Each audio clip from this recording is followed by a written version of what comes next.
बहुत बहुत स्वागत है सभी का हमारे यूट्यूब चैनल स्टूडेंट्स मीडिया में। मैं हूं राज और आप देख रहे हैं students media YouTube channel. Bihar university Muzaffarpur 19 से 22 के पार्ट 3 के छात्र छात्राएं या कोई भी कर्मचारी इस वीडियो को देख रहे हैं तो थोड़ा देखें।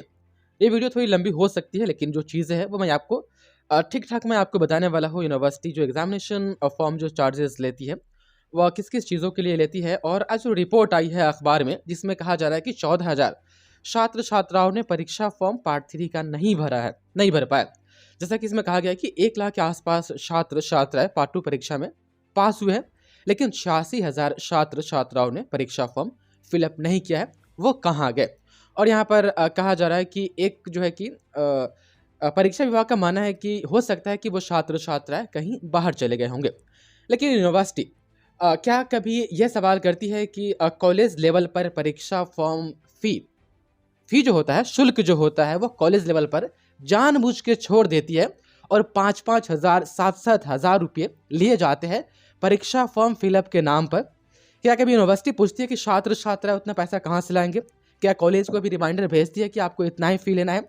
जब सारी व्यवस्था ऑनलाइन है तो परीक्षा शुल्क ऑनलाइन क्यों नहीं फिलअप किया जाता है?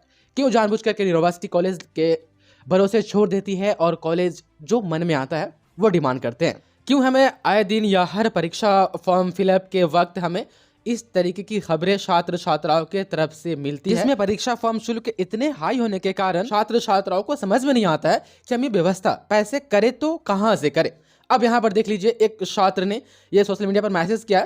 देखिए, ये एक की बात नहीं है। अगर आप कहेंगे परीक्षा विभाग की आप जो हमें प्रूफ दे, तो बहुत सारी प्रूफ हम ला सकते हैं जिसमें छात्र छात्राओं को सर्वाइव करना ही मुश्किल हो जाता है। तो इतनी जो हाई आप परीक्षा फी रखते हैं कॉलेज लेवल पर, आप उसको सेंट्रलाइज्ड क्यों नहीं करते हैं? और यूनिवर्सिटी जब यह जारी करती है कि परीक्षा फॉर्म शुल्क ये है, टोटल आप देखेंगे तो 1050 है, मात्र 1050।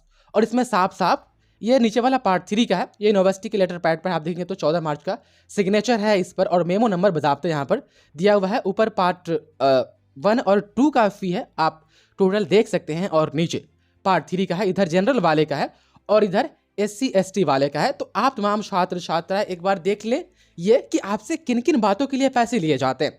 परीक्षा फी का 250 रुपया है, लोकल लेवी 200 है। अंक पत्र जो आपको पार्ट 3 में मार्कशीट मिलेगा ना ओरिजिनल, उसके भी 100 रुपये पहले ले लिए जाते हैं।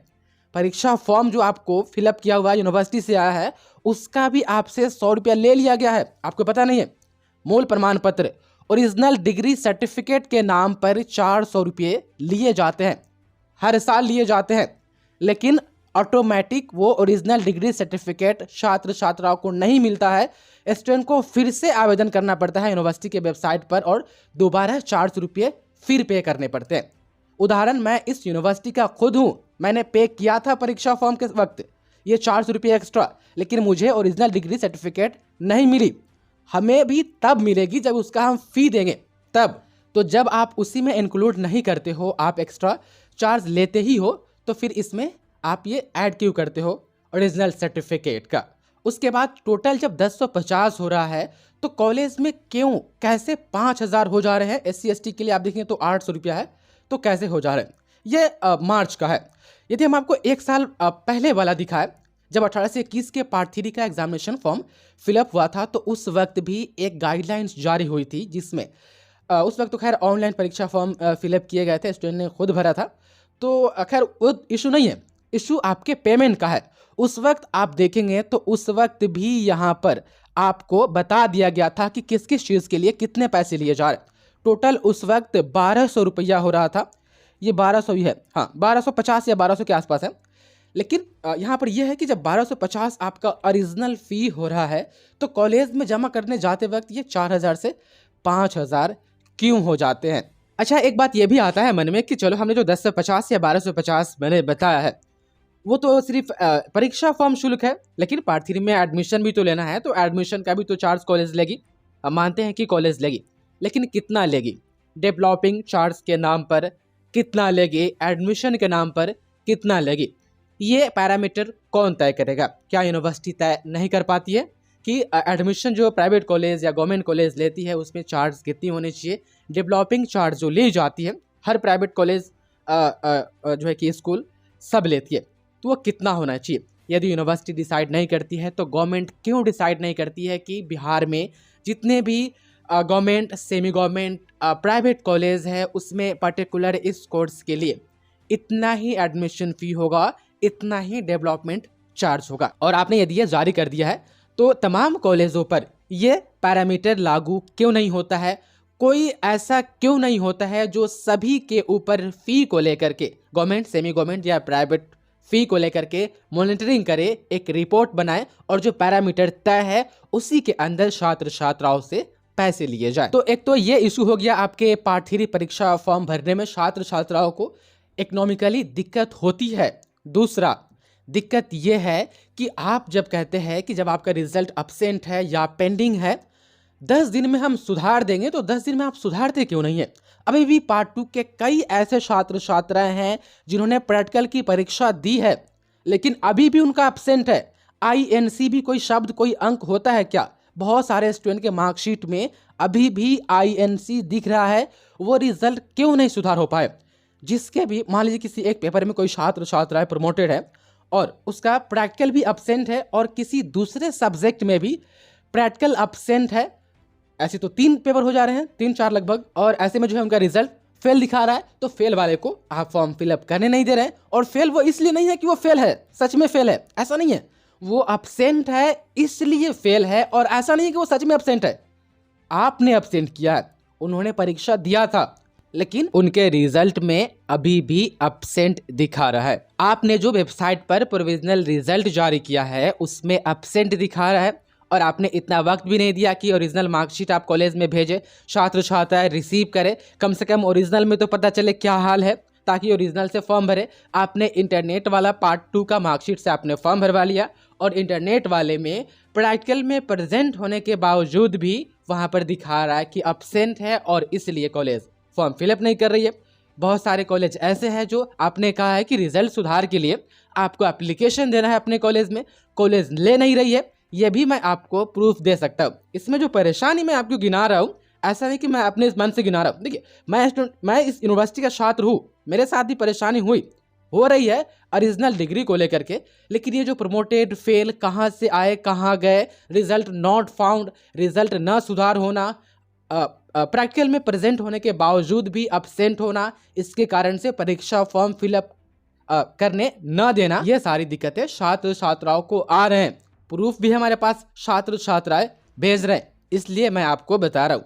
क्या आपने कभी ये पूछा है कि जो पार्ट 2 का रिजल्ट जो आपने अभी जारी किया है उसमें जो नॉट फाउंड आ रहा है उसका रिजल्ट तो शो ही नहीं हो रहा है?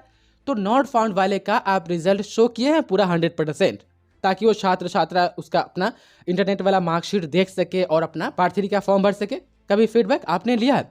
ऐसे ही कह देना कि कहीं शहर में चले गए होंगे, छोड़ के चले गए होंगे, सर आप लोग थोड़ा इस पर ध्यान दीजिए, एक कमेटी बनाइए, हमेशा के लिए वो कमेटी होनी चाहिए जो हर कोर्स में छात्र छात्राएं जितना एडमिशन लेते हैं और जितना फॉर्म भरते हैं, लास्ट ईयर तक रह जाते हैं और जो गायब हो जाते हैं वो क्यों गायब होते हैं, कहाँ जाते हैं, क्या रीजन होते हैं, वो कमेटी आउटपुट दे ताकि दुनिया को, देश को, इस राज्य को, इस राज्य के सरकार को पता चले कि प्रॉब्लम यहाँ पर क्या है और ये व्यवस्था, प्रॉब्लम पता चलेगा तभी तो हम सॉल्यूशन करेंगे, यह पता चल पाए। बहुत सारी परेशानियां हैं यूनिवर्सिटी में अभी भी जिसको ठीक करने की ज़रूरत है। सिर्फ एडमिशन ही नहीं, एग्ज़ाम ही नहीं, छात्र छात्राएं पास कर जाते हैं उसके बाद भी ओरिजिनल सर्टिफिकेट के लिए वह तरसते रहते हैं, जैसे कि बनवा मजदूर हो और मालिक यहाँ बार बार जा रहे हैं, मालिक से गुहार लगा रहे हैं कि आप हमें अपनी जो हमने मजदूरी कमाई है वो हमें दे दे। ऐसा व्यवस्था यहाँ पर बन के रह गया है कि ओरिजिनल डिग्री सर्टिफिकेट न मिलने के कारण BPSC जैसे परीक्षा है उनके इंटरव्यू छात्र छात्राओं के छूट जाते हैं। कई अहम परीक्षाएं, कम्पिटिटिव एग्जाम जो लाखों करोड़ों स्टूडेंट का सपना होता है, वो सपना पूरा करने के बाद भी छात्र छात्राओं को ज्वाइनिंग जो भी एजेंसी है, चाहे BPSC हो या और भी हो, एजेंसियाँ इंटरव्यू में उनको इसलिए छाड़ देती है, उनका ज्वाइनिंग इसलिए नहीं करती है क्योंकि उनके पास एट ए टाइम सर्टिफिकेट नहीं होता है। और ऐसा नहीं कि ये छात्र की गलती है, ये गलती व्यवस्था की है। और ऐसा नहीं है कि ये सिर्फ बिहार के एक यूनिवर्सिटी जो मुजफ्फरपुर में है यहाँ पर ही हो रहा है, लगभग यूनिवर्सिटीज, एक आध दो हम छाड़ दे तो लगभग में व्यवस्था यही है। सरकार को भी इस पर ध्यान देना होगा। तो यही सभी चीज़ें हैं, दिक्कतें, परेशानियां, सिस्टम की व्यवस्था, अव्यवस्था, समय बेसमय और भी बहुत सारी है कि लिस्ट हमारे पास है, जिनको मैं चाहूँ तो लगभग घंटों तक मैं आपसे बातचीत कर सकता हूँ व्यवस्था के ऊपर।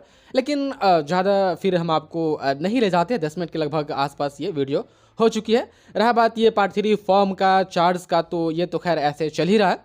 एक दिन हो सकता है, एक आध दिन के लिए और फॉर्म भरने के लिए तिथि जारी होगा, जो छात्र छात्रा है बच्चे होंगे वो फॉर्म फिलअप कर पाएंगे। और अब तक की जो रिपोर्ट आई है अखबार में भी आज भी यही दिखा रहा है कि 26 तारीख से ही परीक्षा शुरू होगी। हालांकि ये कैसे संभव है, कैसे होगी, जब यूनिवर्सिटी इस पर और भी चीज़ें क्लियर करेगी, रूटीन वगैरह के बारे में डिस्कस करेगी, बताएगी, तो हम आपको समय पर बताने की पूरी कोशिश करेंगे। बाकी जो चीज़ों की हम आपको अपडेट करते रहेंगे। बहुत बहुत शुक्रिया आपका इस वीडियो को देखने के लिए।